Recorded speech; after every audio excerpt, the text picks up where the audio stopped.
Hey guys, welcome back. We're going to be working on our chicken coop today, and the next step in fixing this up, installing some siding, and we're going to be using cedar shingles for this. But before I get into the siding, I'm going to make sure everything's finished the way I want before I cover it all up. So I'm installing a window really quick. I'll frame it all up inside as well after I cut the opening, and then I'll make a chicken wire window over this so that it's sealed and nothing can get in.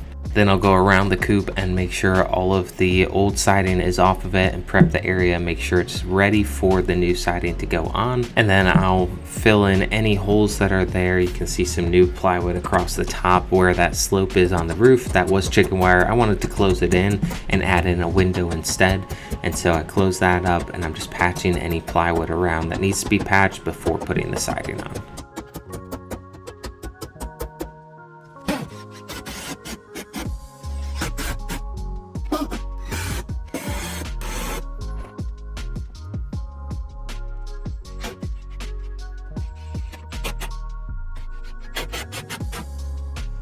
Alright, now everything's prepped, ready to go. I'm going to start by putting some house wrap on this. I do need to get access to the chicken run, so I left this small area open so I can get in and out and finish off this side of the coop. This opening ended up being pretty annoying because the chickens are very curious. They're trying to get out of that opening all day. I was trying to shoo them away, keep them from getting out. So I'll focus on doing this side first so that I can finish it off and then close off that opening and not have to worry about them getting out anymore. Alright, now I'm going to put the house wrap up, and I'm using an electric stapler just to staple this in place temporarily. Once the siding goes up, there's going to be enough staples going into this. It's going to hold really well.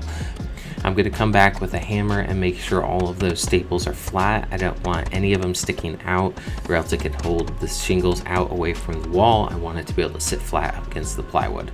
So I'll trim the house wrap, and then I'll do a second row above this. You want to wrap the bottom of the house first and work your way up.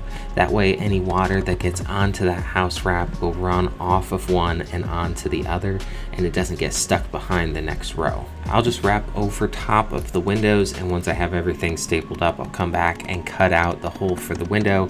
It's easy to find them. You just push on the house wrap a little bit and you can see the outline. So I'll take a sharp razor blade knife and cut the outline of that window out. And the extra, I'm just going to fold that down underneath the window and staple it in place.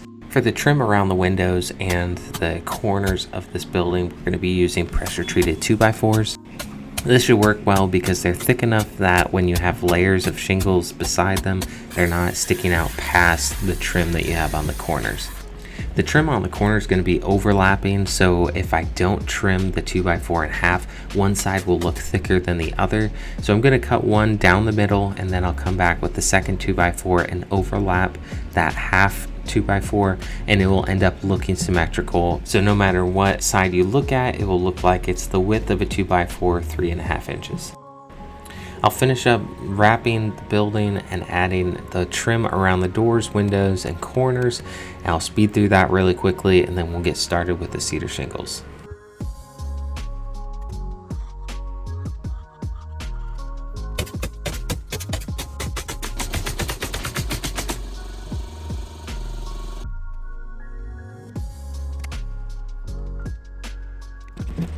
I'm going to reuse these doors, but the trim around the doors are going to be 2x4s, so I need to take the doors off temporarily, strip the old trim around the door, and then add in the 2x4s. So again, the chickens could be getting out of here. I'm keeping an eye on them. They like to try to escape any chance they get, but once I put up a house wrap over this hole, they can't really get out. They tried pecking at it a little bit, but didn't quite get through.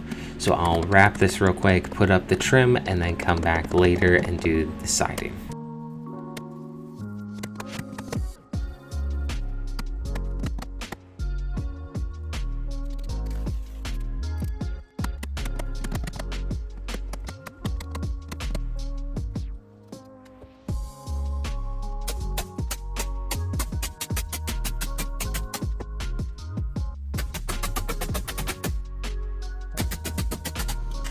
The The roof over the nesting box is hinged so you can open it up and gather up the eggs. But once we add the thickness of the cedar shingle siding, it's not going to fit there. So I had to build the roof out a little bit. I've cut a 2x4 in half. So then I mounted the roof to that 2x4 instead and hinged from that point so that it's out farther than where the cedar shingles will be once they're installed. Now it's finally time to start on the cedar shingles, and I do have a few disclaimers here because this is a chicken coop. I'm not doing exactly how you should be doing a house if you're doing a large or important structure. So my thinking with this is that it's just a coop, it's up off of the ground, and the roof overhang on it is pretty significant, so not much water at all is going to be getting on the siding.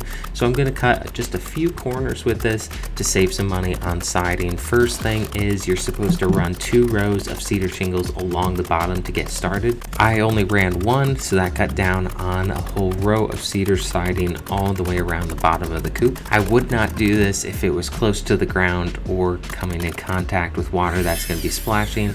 You do need 2 rows in order to seal it properly, so if you're doing a house or something that's important, definitely do 2 rows. The next thing that I'm doing to save a little bit on siding is spreading out the rows of shingles a little bit farther. For this size of shingles, they should be spread out about 5 to 5.5 inches. I went a bit further than that, and I still made sure that there's enough overlap that water's not going to get behind the shingles, but this ended up saving me a row or 2 of shingles across the coop, and it still looks nice, so I'm happy with it. But again, like I said, this isn't the most important project, so I don't mind cutting a few corners in order to save some on siding. So I probably figure I saved at least a bundle, maybe a bundle and a half of cedar shingles by doing this, but that's something you could consider if you want to save a little bit on siding. I would not recommend doing this on a garage or a barn or a house, something that's more important than a chicken coop. To fasten this to the wall, I'm using an air stapler. It holds really well and speeds up the process. To cut the shingles, I'm using a combination of the chop saw, jigsaw for around windows and doors where I need to cut curves or corners in there, and then even a knife to whittle it down if it just ends up being a little too tight. Quality control came by to inspect the work. Thankfully, I passed and everything's looking good, so I can keep going. Another thing I wanted to mention for the spacing of the shingles, I already mentioned the rows. I spread them out a little bit farther than normal, but in between each shingle going across horizontally, it's recommended to have a gap in between each shingle so that as moisture soaks into those shingles, it can expand and not end up buckling the shingles and messing up your entire project. So what you want to do is look up the specifications for your shingles, but for these ones it was recommending 1/8 of an inch to 1/4 inch in between each one. Now these bundles did sit out in the rain a little bit, so they were already soaked. So I was guessing they had already swelled from the moisture, so I went on the lower end of that and just did 1/8 of an inch gap in between each shingle. Now that the siding's done, I'm going to move on to attaching the doors, and then eventually we are going to paint the coop. Not the cedar shingles, we want those to darken with age and look really nice, but we'll paint the 2x4 trim, the doors, and the side of the coop that we didn't shingle. That side facing the chicken run is just going to be painted whatever color we paint the trim.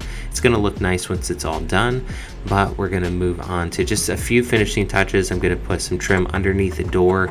I cut an angle on this that if any water does drip off of that door down onto this bottom piece of trim, it can run off the edge of that 2x4 and not soak in and rot out. And when I redid the roof, I put fascia on the top and bottom of the slope, so I didn't finish off this one yet. So I'm going to do that real quick, screw that up, and then I need to finish off the fence. Right now the roll is just covering up the hole that's there. I didn't want to connect it to the coop until we were done with the siding, so I'll put that fencing back in place, cut a small piece, staple it to the coop, and then wrap some wire around the existing fence, closing that off so the chickens can't get out.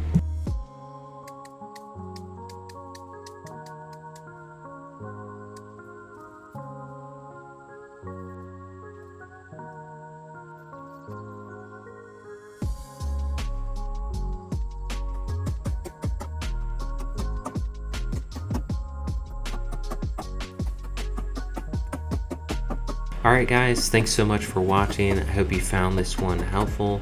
Let me know what you think down in the comment section below. How would you do this? What would you recommend? And is there a better way to do it? In just a minute, I'll show you guys how this looked when it's all finished up.